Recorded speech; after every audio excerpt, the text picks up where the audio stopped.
What's going on? It's Saturday night, which means let's get ready for NFL as we watch golf, as we watch college football. What a time to be alive. What a time to be alive. I got so much to do tonight. I still got to make my NFL lineups. I still got to make my freaking player pool. I have such tough decisions to make, waiting for this injury news. So much to do. So how about we shut up and we get to it? What's up, new guy? I'm the Degenerate75. I'm a DFS content creator who's here to help you get a little better at DFS, because if you don't know, this stuff be tough. And if you don't know what you're doing, you're definitely losing, okay? Even if you do know what you're doing, you're still probably losing. But if you don't, you're definitely losing. I encourage you to hang around, because I'm not going to be giving you my top 5 core plays and picks and all that nonsense. I'm here to help you with a little thing called the process. If you watch this stream and you find you like the cut of my jib, I encourage you to come check out that schedule. I am very consistent. Every Monday and Thursday, I do the Hoedown for the Monday night and Thursday night football game. Of course, you're watching the touchdown Hoedown here on Saturday Night Live. I also do PGA and college football. I encourage you to come check those out. I'm not like the others. That I can guarantee you. Let's get going. Let's shut our mouths. Big news. I'm going to be on Pat Mayo's show tomorrow with Andercuss. I never met the guy. Not going to lie. Pretty excited to meet old Andercuss. That will be at 6:15 in the Lord's time zone tomorrow. So as those afternoon games are winding down tomorrow, I encourage you to come listen to me and Pat and Andercuss talk all things NFL. It's a good listen. I listen to it every week. Pretty honored to be on there. So come support the show. The big guy appreciates it. Also, I really want to lean more into prop bets. I've had a lot of success betting props, and it's not something that I consider myself an expert, but it is something that I can see growing, that I do feel as though I can help people out. You can see I have Run the Sims Prop Sniper up back here, and I have used them to identify some props that I really like tomorrow. I'm going to give you that, some of those props that I like, but I'm also going to tell you, go look at all the props, and I'll share my code with you. Well, I'll just tell you now, it's DGen75, all caps. We'll get you, I think it's 10 or 20% off over there. You won't regret it, okay? And yes, I will be doing a drawing. For every 50 likes we get over there, I will be doing a drawing. We will toss it in the Millionaire Maker tomorrow, and we'll go chase some money. And please, sweet baby Jesus, if you're one of those people that says, this guy preaches contests, and then he gives away Millionaire Maker tickets, I really hope you get run over by a car and make this world a better place, because you're a fucking moron. Okay, so there you go. Hit the like. By the way, I'm really trying to say F. I'm trying to keep it under 3 a show. So that's 1. Remind me in the chat. I'm already at 1, okay? I have lofty goals. Now, I will warn you, golf, I will always cuss. You can't stop me. Golfing, cussing goes with golfing like a nice cold beer does, all right? It's meant to be. All right, but NFL, let's wind it down, big guy. So for every like, and for all of you that retweeted me on Twitter, your name is on that will. I will draw you at the end. Let's get going. First thing is contest selection. As always, man, I really encourage you to find what contests work for you, right? I am a guy, I do not like to build 150 lineups a week, right? I've done it. I've tried it out. It's just not my style, right? But I'm also not a guy who can just build one lineup and be like, well, that's my one lineup this week. Because, you know, like let's say I really like a stack, all right? I really want to go with heaven forbid, a Baker Mayfield stack this week, right? Well, the thing is a Baker Mayfield stack may get there. That could be the nuts play this week, but the chance that you're going to nail it with just your one lineup is pretty slim, okay? Because what happens if it's Baker Mayfield and Chris Godwin goes off, and you didn't have him with Chris Godwin, you have Mike Evans, right? So I like to have different variations of my player pool, but I also don't want to spam 7 different stacks into 150 lineups. So I really encourage you to find what works for you and do that. For me, it's these 3 maxes, man. I love the 3 max, the 153 maxes, the $100 single entries.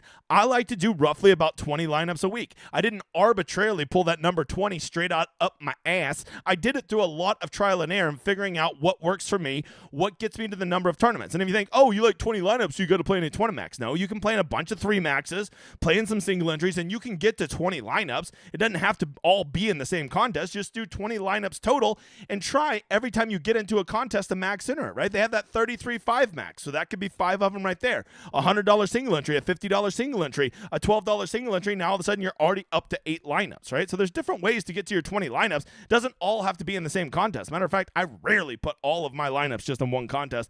I like to have a little smattering of all the contests, all right?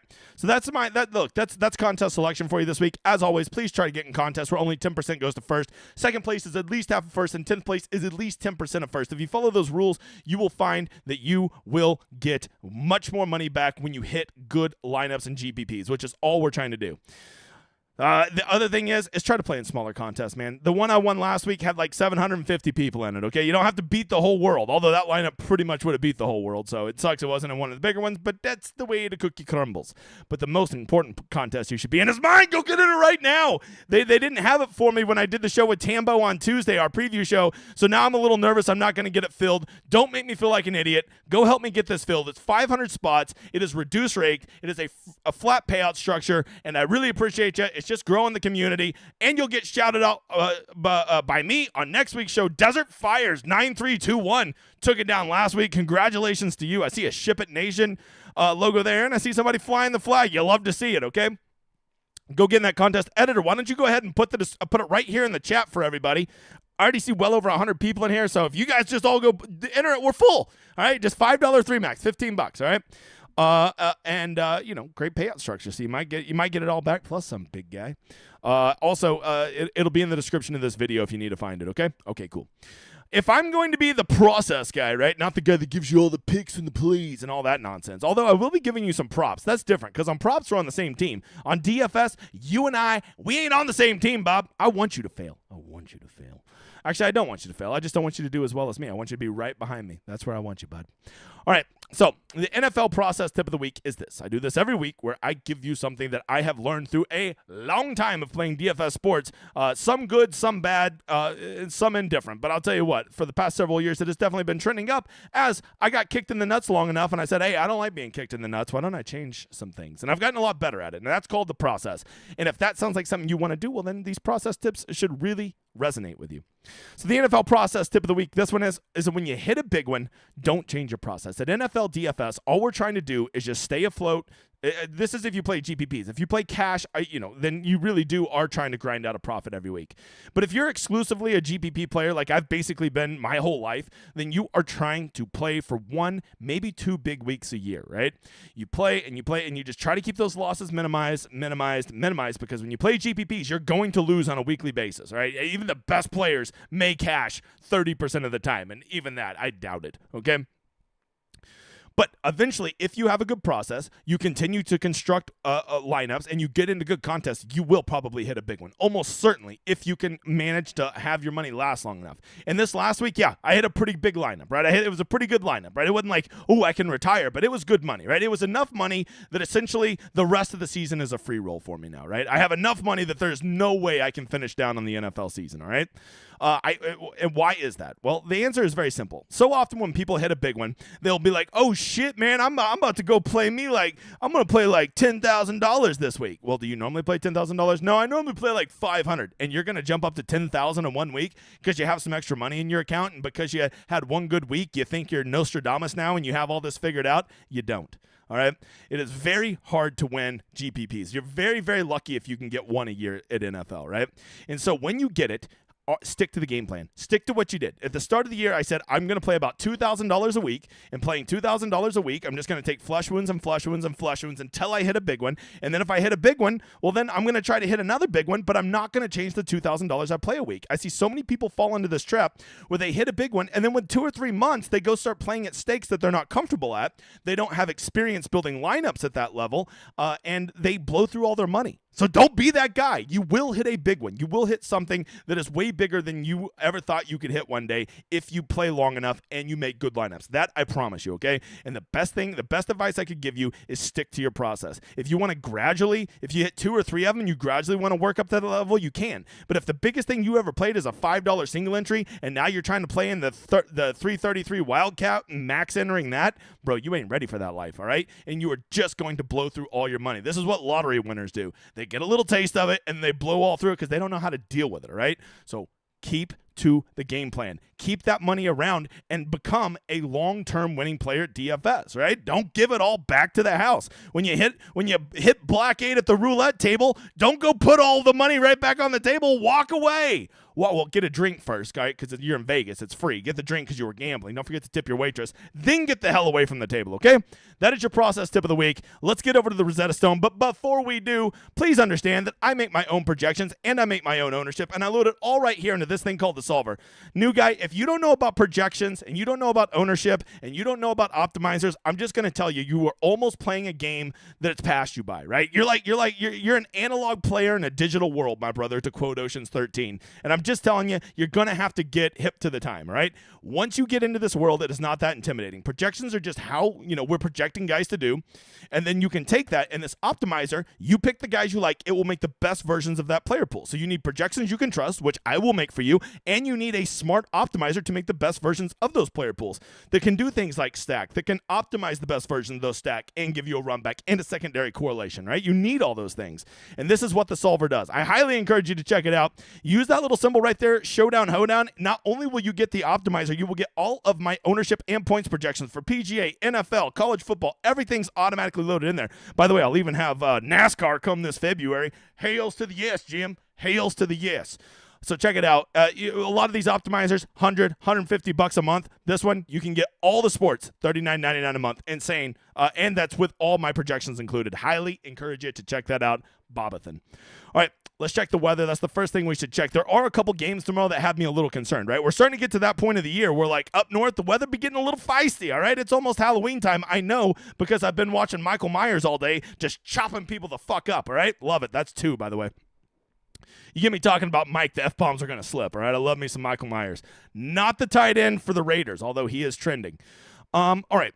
There's 2 games in particular that had me a little concerned. Washington and the Giants looks like it's going to be a little blustery, right? We're not talking rain, but some gusty winds, right? That's enough to concern me. Those are not ideal scoring conditions, right? I believe, compare that to the Rams game. I believe the wind in there is the AC is going to be blowing at a cool 3 miles an hour. So that is something to consider. The other one to watch out, and this has already got me week 1 when the Ravens had some questionable weather, be watching out for the Baltimore game, right? It is expected to be a little blustery. 20-mile-an-hour winds ain't nothing, Bob. That ain't nothing, right? These are 2 teams we already know that prefer to run the ball. And if this takes away some of the deeper down the field passing, this could end up being a quite sloggy game. So just remember those. Whenever you're like picking your stacks and stuff, you never really want to have your stack in a game that's going to be in negative weather. Sure, Lamar could run and still be a slate breaker. I get that. He's Lamar Jackson. But to go run Jared Goff and 3 of his pass catchers in a lineup for the Millionaire Maker, I just don't think that's the best build. So be watching this weather. The only other one to really watch, I guess there's some chances of showers up in New England and some 13-mile-an-hour winds. But other than that, of course, the Rams have a slight chance of rain, but I have heard the Dome will keep it out. That's what I've heard. And around here, we love Dome. So, there you go. Oh, shit, I didn't even see that. The Chiefs have a 70%. Oh, no, what am I talking about? 70 degrees, 1% chance. First time reading a weather forecast, dipshit. All right, let's get over to the Rosetta Stone. This is what I have for all of my members. Of course, they get the fancy colored up one, but we're on the YouTube, so we're going to just go with the black and white one, okay? So here you go. Going through all the games. I'm going to give you a couple opinions, update you on some injuries, then we'll get to questions, then we'll get the hell out of here. I still got a lots to do tonight, bro Cephas. That Topo Chico is smacking tonight. All right, here we go. Detroit at Baltimore. I already told you. See, we have the little weather thing. Isn't that cute? The little weather thing. All right, I think the big news here is David Montgomery is definitely out, and Craig Reynolds is like a true 50-50, which is bad news for those guys and for Lions lovers. But I think the good news here is Jahmyr Gibbs is back, and he does seem to be 100%. If Craig Reynolds is out, I think Jahmyr Gibbs is probably in line for something like 17 to 20 touches in this game, right? And he can get it done out of the backfield. So he becomes very, very interesting. If Reynolds is out, I would expect Reynolds to be chalk. But just remember, they're on the road, they're underdogs. These won't be, I highly doubt this game shoots out, so I don't know that he is the free square that you may think he is. I think there's some other guys that are probably more free squares, but I love Jahmyr Gibbs' upside, right? Rookie running backs just notoriously always overperform expectations, right? So if Reynolds is out, I think Gibbs gets a big bump and becomes very appetizing. The passing game, we've already talked a little bit about the weather. Amon-Ra, 8,000, man. If I'm spending that much money, I'm probably spending it elsewhere.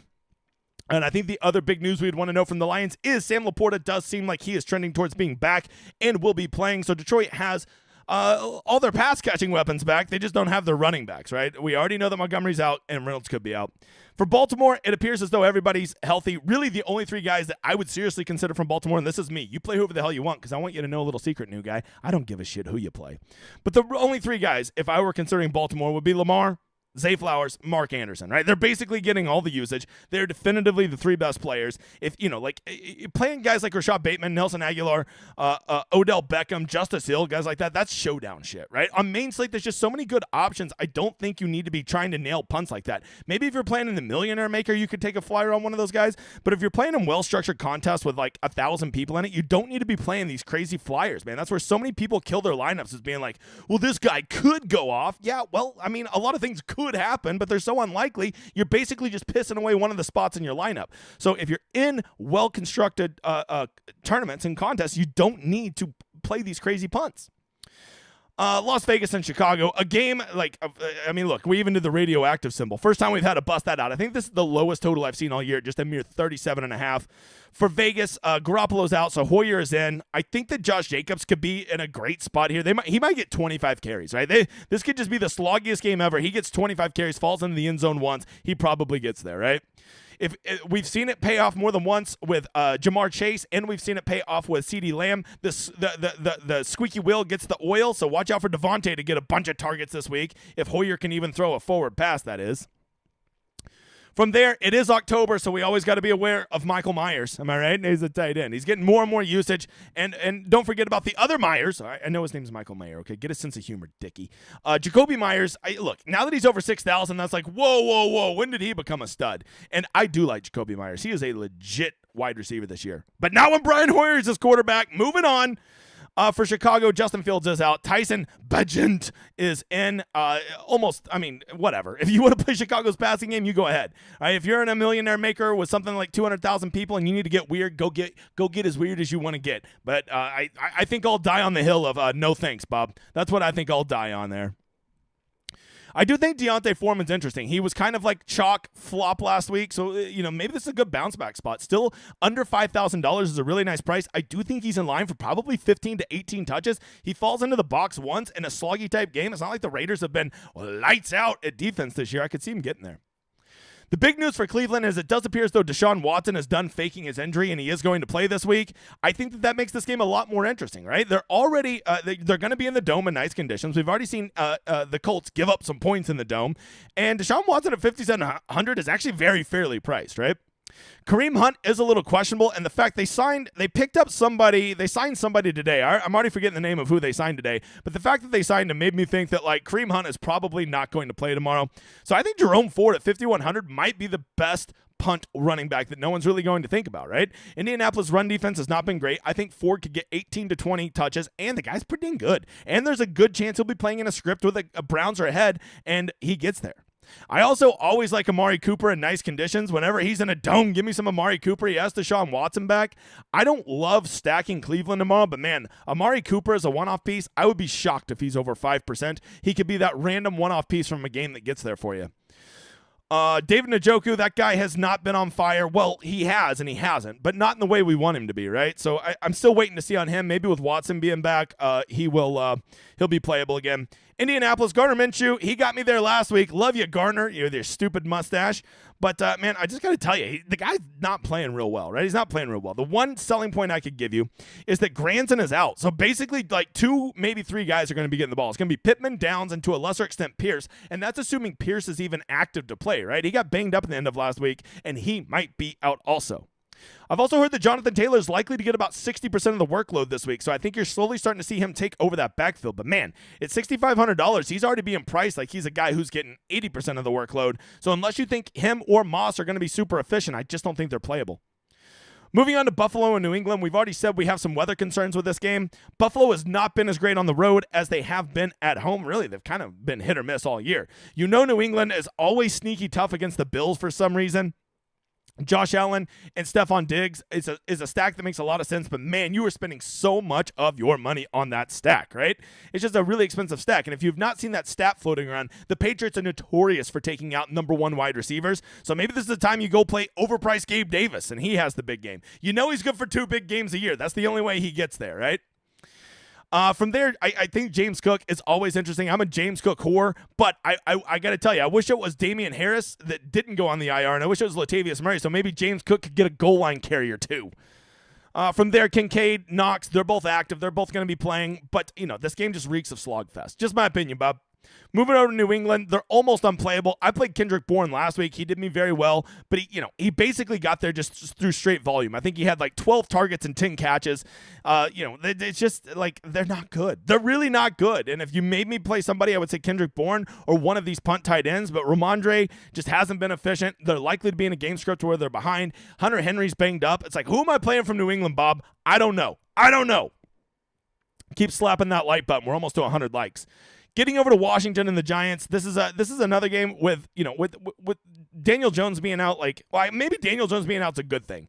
Washington is a sneaky team here, right? They actually have some pieces that make sense, right? Sam Howell is a guy that has at least shown some life now, right? He's not living up to the preseason hype we were hoping, but he has shown some life. Curtis Samuel, weirdly enough, seems to be his favorite target, right? Him and McLaurin. I do not know what's happened to old Johan Yosson. Okay, he has just sucked this year, and I think he's a big talent, right? Don't even get me started on my boy Logan Thomas let me down. What's up with that dude? And then Brian Robinson is definitely leading this backfield, and I think he's almost a shoo-in for 15 touches in this game. So there's a lot of pieces from Washington I would consider, and if I could give you one selling point for the Commanders, it's this. They're fucking affordable. That's number 3. Damn it, I'm already out. So Washington is very affordable, their pieces, and I think you can get after them, and they're not even the worst stack, right? Especially if the Giants can push them. But just know this. Tyrod Taylor is notorious for being a game manager and a slow player, right? Not a guy that's noted for, pushing the pace of games, right? On the flip side, I would want to play Saquon here, but man, at 8,100, it's like, what's his upside? Is he going to have one of those random 30-point games that he has? I don't know. I can tell you who everybody is going to be playing from the Giants. Everybody's going to be playing Wan'Dale. He was already trending towards being the number 1 wide receiver. In the first game we saw Tyrod with him, he was definitely peppering Wan'Dale with targets. So Wan'Dale at 3,800, I think, is a very, very viable play in cash. I think he's almost a shoo-in for 10 points. He'll probably get at least 7 targets. And Wan'Dale, with full point PPR, it's very hard to get 7 targets and not get 10 points, right? But at GPPs, I think there's always a path to fade low-end chalky receivers, right? And I can promise you, he will be one of about 2 or 3 super chalky sub-4K receivers this week. Darren Waller, I think the guy's kind of dusty. And then you have Tyrod throwing to him. I'll find other places to get my money in. All right, the last of the early games is a game that I want to believe, right? I think Desmond Ridder and Baker Mayfield are 2 of the worst fantasy quarterbacks in all of the NFL. But let's face it, Desmond Ridder literally just won a dude a millionaire maker last week. So congratulations there. I still think the guy sucks, but it seems like Atlanta at least has a functional offense, and I think that they could get to 21. If they get to 21, that means I think that the Bucks could probably get to 24 or 28, right?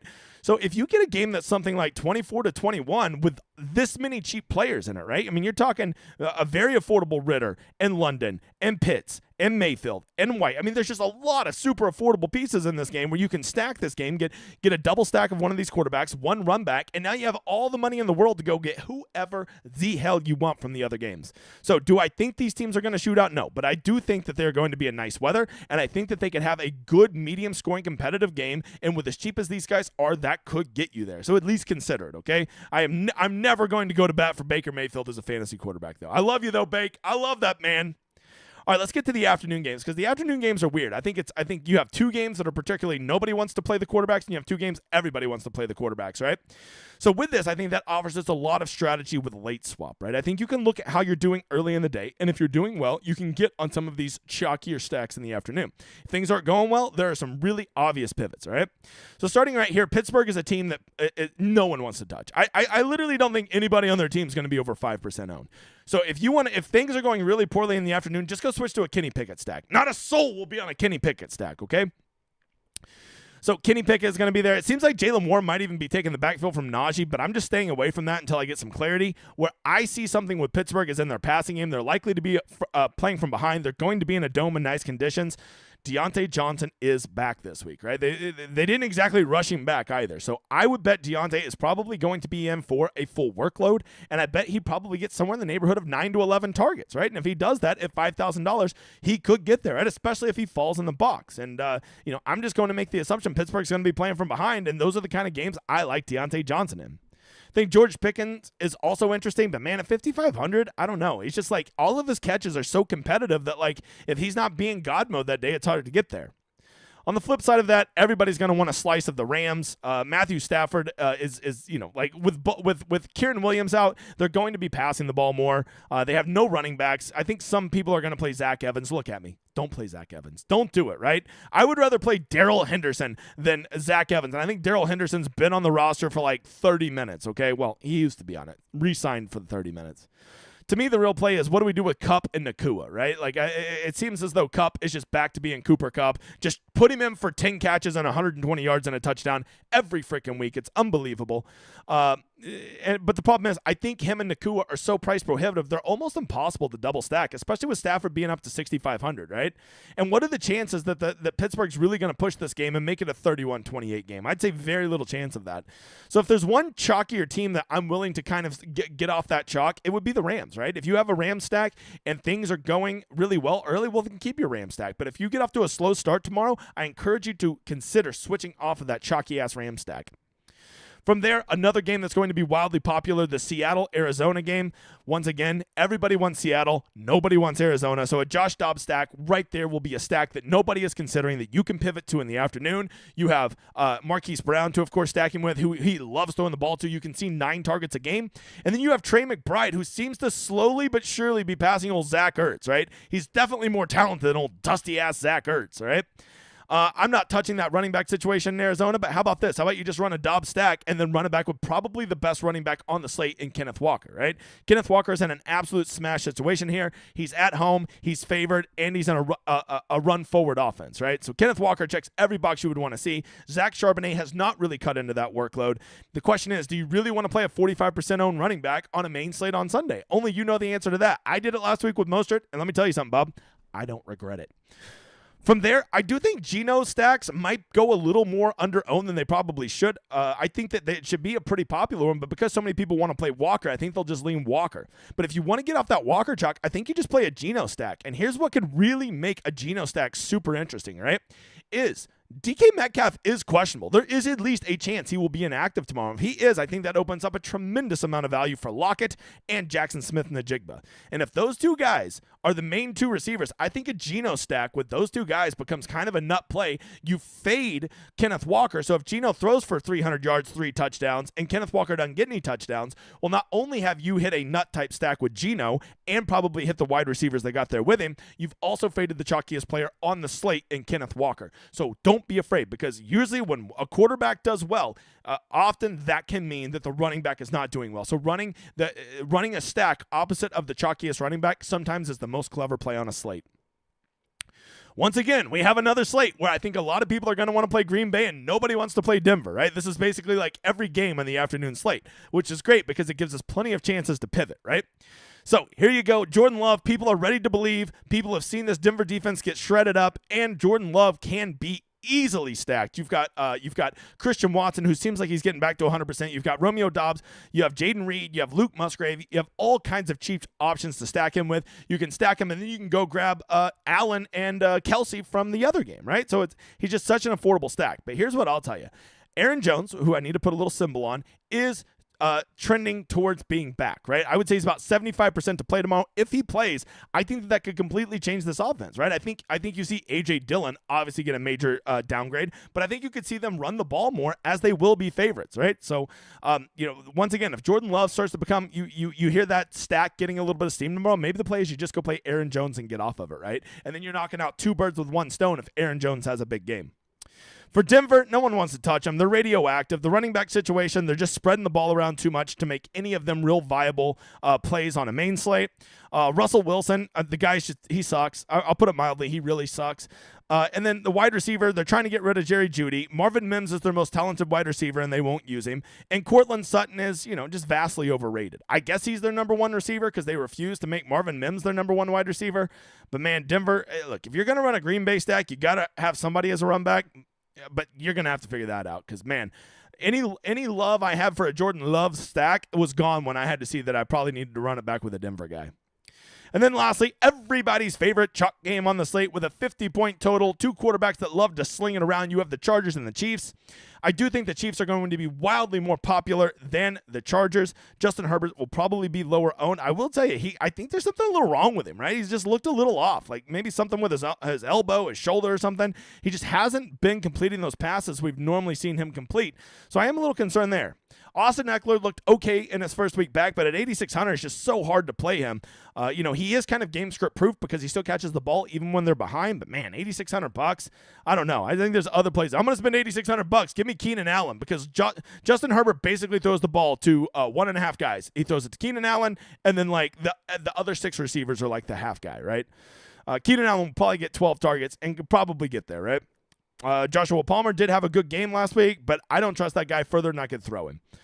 So there you go. The Chargers are not the easiest team in the world to stack.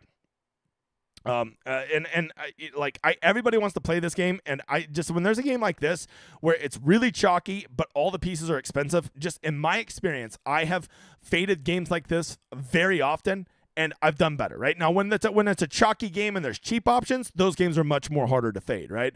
But because all of the good pieces in this game, Herbert, Eckler, Allen, Mahomes, Kelsey, they're also expensive, it really limits, those guys really have to have nutted type games to pay this off. For Kansas City, I came up with a rule 3 years ago. I don't play Patrick Mahomes on main slates. He's just so damn hard to stack, right? Who are you going to stack him with? Kelsey, right? And then you probably, because he passes so much, you probably need to double stack him. Who else are you going to put him with? Rashee Rice? Yeah, no chance that'll blow up in your face. Kadarius Toney? No chance that'll blow up in your face. Sky Moore? I mean, it's just so hard to double stack him. And he's so expensive. You have to have such efficiency out of him. I just hate it. I hate it, right? So to me, I think the most interesting piece from Kansas City is Isaiah Pacheco, right? If they're going to be playing from ahead, he is clearly taken over that backfield. He is clearly the number one back, and I think he gets 16 or 17 touches. If he just gets one touchdown, if he just takes one touchdown away from Patrick Mahomes, he probably not only gets you there as a running back, but he is also probably screwed over one of the most popular stacks enough that you are going to get there, right? There you go. That is the breakdown. Let's get to the drawing. But I got a couple things to go over. First, go check out my site, dgen75.com. I promise you won't regret it. We have PGA, we have NFL, we have college football, soon to have NASCAR, and we have now, if you just want to be a part of the community and stuff, we now have a package as low as $5. So go check it out. We have all the packages listed over here. It's not about me winning over there. It's about all these motherfathers winning. 18 GBP winners last week. Absolutely insane. People just working on the process, getting better, enjoying the game, being sustainable at it, and if you do it right long enough, you can ship a GPP. Look at all those motherfathers flying the flag. And of course, I have the best tool out there, the Rosetta Stone, which has every pertinent piece of information you need to know right here on an offensive coordinator's call sheet, okay? If you want to try the site out for a week, but you can't afford it, well, simply just go sign up for my newsletter, which is in the description of this video. Let support DGen75 know on Twitter, and they will get you hooked up, okay? Let's get over to those props real quick that I want to show you, and then the drawing.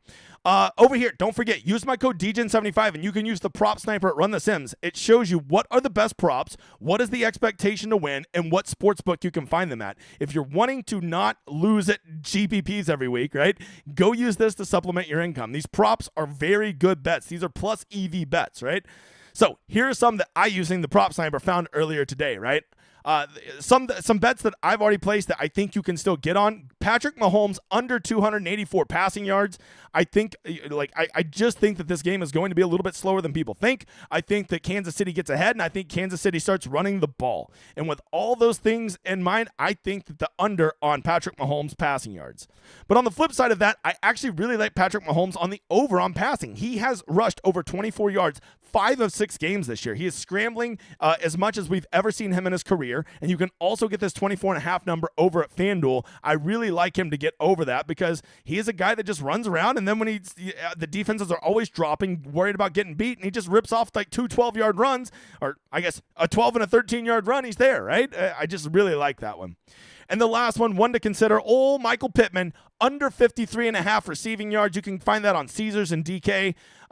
Pittman, it's more that Gardner Minshew's not great. I think that game is going to be slow, and I think that the Browns have the cornerbacks who can take away the top receivers for the Colts. So those are 3 prop bets I will be betting. That's the books where you can find them.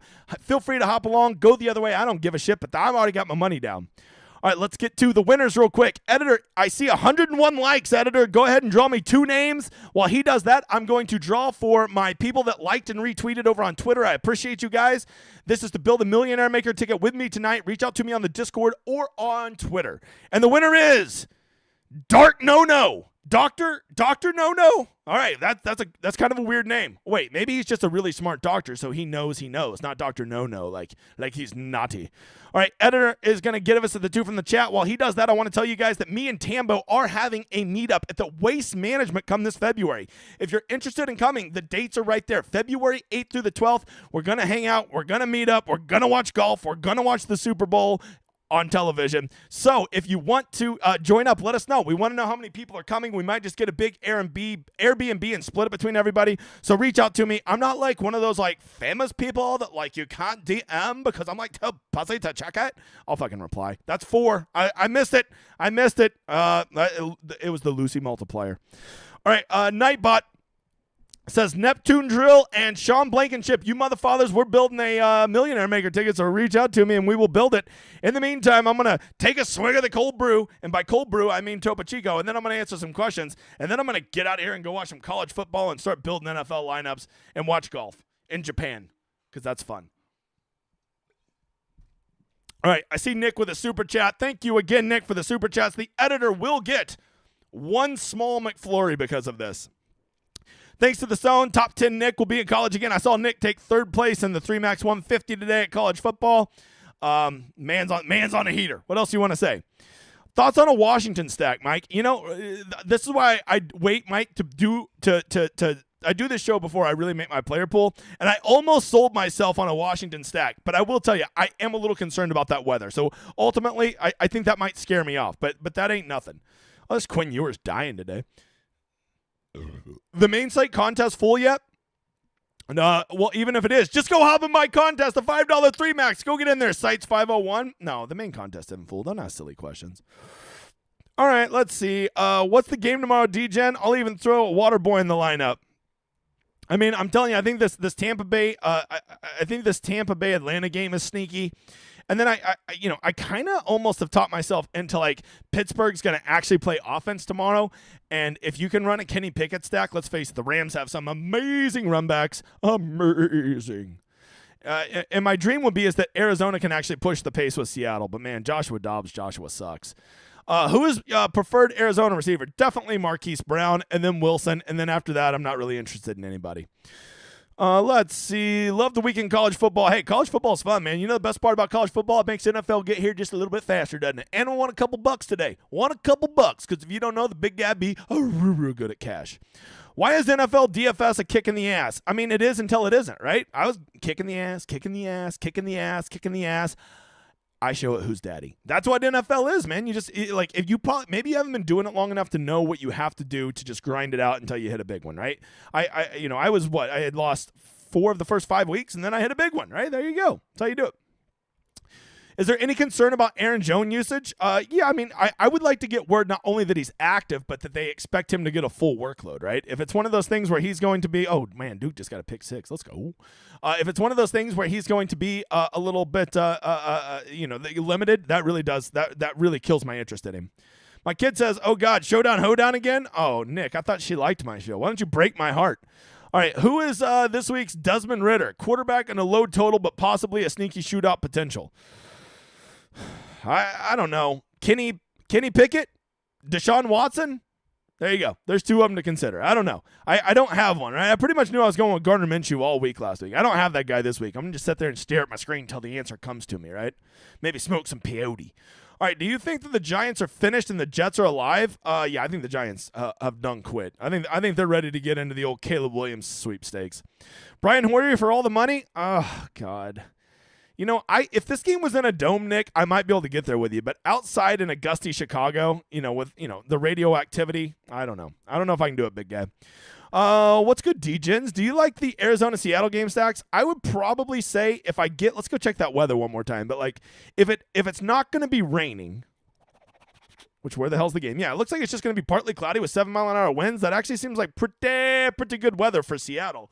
I got to tell you, they're probably my favorite game right now, right? Probably, and if DK Metcalf's out, then I'm definitely in on that game. then I'm in. Because all that does is concentrate the usage, right? I love to play quarterbacks who's missing one of their receivers because that concentrates usage, right? Badgett from the Bears for all the money. I mean, maybe to lose all your monies. If doing late swap, do you more chalk early or late? Yeah, so what I like to do when there's a really great late swap options, Paul, is I like to play a weird piece or two early, right? Maybe a stud that's going to go lower owned. Like, let's just say Amari Cooper. And if Amari Cooper goes for 29.8 points, I'm like, oh, geez, I got huge leverage on the field right now. I'm switching to, because I played this low owned piece in the early part, I'm going to go switch to a chalky afternoon stack, right? Whoever that is, Stafford or whatever it may be, right? Jordan Love, whatever you want it to be. Geno Smith stacks for all the cash. Don't mind it. I would just say keep Kenneth Walker out of it, and I think that's how you could get different. What is your view on attacking quarterbacks and the running back projects 6 to 8 targets? Also, Griot needs to make some money in Japan. Yeah, Griot's going to let you down there, bro. What is your view on stacking a quarterback? Yeah, if it's a running back that'll get a lot of touches, a Jerick McKinnon type or something, or what Samaje Perine used to be with the Bengals, I don't hate that as much. But, man, I just feel like on full slate, there's just usually better running backs to get in your lineup. You think it's an all-star lineup this week? I mean, I'm going to be playing some nasty-ass mofos. How many skinny stacks would you allow in a lineup this week, or is it better just to go? I mean, I've fallen in love with skinny stacks. The skinny stack is just a quarterback and one receiver. I really like those, and sometimes I don't even have a run back if I don't like anybody from the other team. How's the weather? I already looked at it. Thoughts on Geno with Walker and a receiver? I think that's going to be pretty chalky, right? That's why if I'm going to run a Geno stack, I'm specifically going to fade Walker with him and just hope that Geno and the pass catchers are pilfering those touchdowns from Walker, right? And that gives me leverage, right? Because I'll be overweight on Geno, and I will also be overweight on fading Walker, right? So that's just how I like to play. Because it's not about what your guys do. It's about what your guys does and how it affects everybody else that you're playing, right? How do you gauge ownership percentage before kickoff? Well, in NFL, it's a big moving target, right? Now that everybody has good ownership projections, it really moves the needle. So it's not the easiest thing in the world. I'm much better at golf because, there's not as many people frantically changing last minute at golf. Best show in the biz, am I right? My mom would agree. Let's see. Don't forget, hop in the contest, you mother fathers. We got to get it filled. Share it with a friend. $5 3 max. Don't make me look stupid. Don't make me be that guy tweeting it out. Hey, get my contest, guys. How much time and thought do you really put into defenses on main slate? Very simple, Matt. I never play a defense over $3,200. I'd rather save that money and put it elsewhere. So that's number one. Number two, I don't play defenses against an offense that I think is going to be running the ball and dominating the game. So a team like the 49ers or something. And I tend to like my defenses at home, right? So that usually narrows it down to about 6 defenses every week for me. All right, what do you think about breaking out early in some big ownership games this week? I mean, it makes sense to me. What do you know? What do you do when a low-owned skinny stack is so gross, but you can't look past it? You just do it, Jay. Just do it. Just look at what's been winning GPPs, man. The grossest stacks have been winning. How do you gauge ownership percentage before game day? No one ever explains this. Please help. Sean, the biggest thing is projections, okay? That's part of it. You also look at what tout sites are saying. You also look at any breaking news and how much value that opens, and those are the things that leads to it, Sean. You do all caps at me again, I'll mute your ass. All right, Neptune Team Drill. Thoughts on Rams running back situation? If you had to guess, who do you think has the best upside? If you made me pick, the Ram with the best upside would probably be Royce Freeman. The Zach Evans thing is just such a bad play. Patrick Nicholson, first time I've gotten a chance to watch live. Well, welcome, you mother father. Love the content. How different do you feel to have in terms of ownership when playing tournaments that have around 2K? I honest to God, I don't even really worry about it. Usually my stack is a little icky, so right there my stacks usually aren't that chalky. And when you start with a non-chalky stack in a contest that only has 2,000 people, you're already so different. You don't got to get crazy, right? You ain't got to get crazy. Why do the Broncos suck? Could they do well tomorrow? The Broncos suck because they're bad. Could they do well tomorrow? Any team in the NFL can always do good. They're never as good as they seem, and they're never as bad as they seem. That's what you need to remember about the NFL. How do I stop getting tertiary stacks while I'm using the solver? You go into it and you tell it down here. You just say, hey, I player groups, and you say if this guy or this guy, then I don't want this guy. If Keenan Allen and Eckler, then no, Mahomes or Kelsey, right? You just tell it like that. Moving on. I mess around with Solver a lot. I don't know if I'm a pro, but I ain't a dumbass at it. DJ, if Hoyer starts, would you consider him? No, I just don't like that game, man. I'm staying away from it. That's part of my, look, everybody should have their own process. Part of my process is I just X games off the slate. That is a game that is getting X'd off my slate, except for maybe some defenses. What's your favorite RB play tomorrow? I got a pretty spicy one for you. I like this young upstart in Seattle named Kenneth Walker III. I think he could be a real good play. Do you prefer to go low dollar value stacks in cash to get more high value pieces? You know, Magic, I don't have an answer to that because I only started doing cash last week, and I will tell you that it seems like with cash you want to get some very safe, expensive pieces, a Cooper Cup type guy, but you also want to play the quote-unquote safe free square guys that are cheap, right? So if that stack will allow you to do that, I think that makes sense, right? I think that makes sense. All right, keep an eye on New England's weather. I've seen some forecasts. There you go, Steven. There you go. So we'll watch out for that. I'm also going to watch out for the fact that New England really sucks. I am going to be keeping an eye out for that. Let's see. Only look for, if there's not a question mark, I skip over it, guys. Mahomes with Pacheco and Rice with no Kelsey. Yeah, I don't mind that, Oliver. I think that's a way to play Mahomes and be different. But more important than that, it's a way to play Mahomes and still have some money left over, right? Because that's the problem with the Mahomes stack is it just gets so expensive, Bob. So expensive, especially when you start throwing in like a Keenan Allen run back. My God, man. My God. All right, getting to questions, looking for question marks. Mr. Slovakia in the house. I'm playing so many gross stacks again. What do you think's the best gross stack? Let's go Joshua Dobbs. I don't know. Denver Green game has potential shootout. Yes, I know it's gross, isn't it? Yeah, but the sad thing is, I liked a Jordan Love stack until I saw that people were wanting to play a Jordan Love stack. Now I'm out. Now I'm out like a fat kid in dodgeball. How much Baker is too much Baker with a hand injury? I'm pretty sure the hand injury is his non-throwing hand, right? So I'm not too concerned about that. Baker's a gamer. Is it a legit strategy on the slate like this to like Green Bay? To overstack some games? I mean, no, I think there's enough decent games on here. I wouldn't personally be overstacking. That would be my rule. But, I think I'm always warm to having 4 guys from a game, 5 guys if you absolutely love a game, right? That's my general rule. Now I see why Bill was so happy. I saw Minnesota just won. Is it time for Rachaad White? Rachaad White is a guy that, we're kind of getting to that point where, should we give up on this cat? Are we done with this guy right here? And I'm starting to feel that way. But, man, if he can't get it done at home against the Falcons, I got to think he's toast, right? I got to think he's toast. How low do we go on defense? Honest to God, I haven't even looked. Let's go see what the cheapest defense is. I haven't even looked at the defenses. I would be open to playing New England at 2,100. They're at home. They can get after Josh Allen. Josh Allen ain't afraid to throw a pick six, bro, Cephas. I play at 21. If it's a lineup I really like, I'll finish with New England. Big guy don't give a shit. All right. Does the optimizer work for mobile? I'm pretty sure it does. Can anybody in the chat answer Kevin? I always do it from desktop, so I don't know, and I also don't want to lie to you, right? But I know a lot of my people are just on their mobile phone, so I'm pretty sure it does, but I don't know that for sure. Let's see. Looking for questions. Nathan says, what stack do you end up winning with last week? A Minshew stack. A little skinny Minshew. It was Minshew and Pittman. And I ran it back with Kirk and ETN, and then that was such a cheap little game stack that I could go grab studs everywhere else, right? So I just went and grabbed a bunch of studs and had a good lineup. It scored just a little over 200 points, and it helped that I played Minnesota's defense, right? Because I didn't want anything to do with that Minnesota-Chicago game, so I just played the defenses. Pretty easy shit, Bob. Let's see. By the way, there's a reason I don't put them on Twitter, because I don't want people being like, hey, man, why don't you sell your stuff on the Twitters, man? You hit a big old GBP, because I don't want people joining my site because I win GBPs. That's just for the birds. Let the other people do that. Hey, I won GBP. Come join my site. Sad. Very sad. All right. Do you still feel Adam Thielen sucks? No, not after he won me a GBP last week. Joshua Smith, you Mormon. How are you? What are your feelings on skinny versus double stacks this season? To me, it depends on the quarterback. There's very few quarterbacks, Steven, that I'm double stacking. And you were definitely over your 2 questions, pal. All right.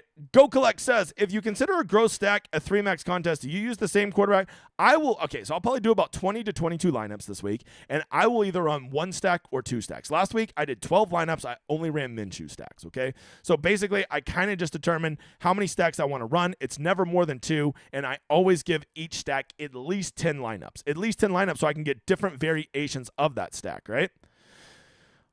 All right, Detroit runbacks for tomorrow. If I am running against Detroit and I needed some runbacks, I mean, Amon-Ra is always good. I think Jahmyr Gibbs is probably a really good runback simply because I think he's game script proof. I think if they're ahead, he'll be running the ball, and if he's behind, he'll be catching the ball. That's what I think.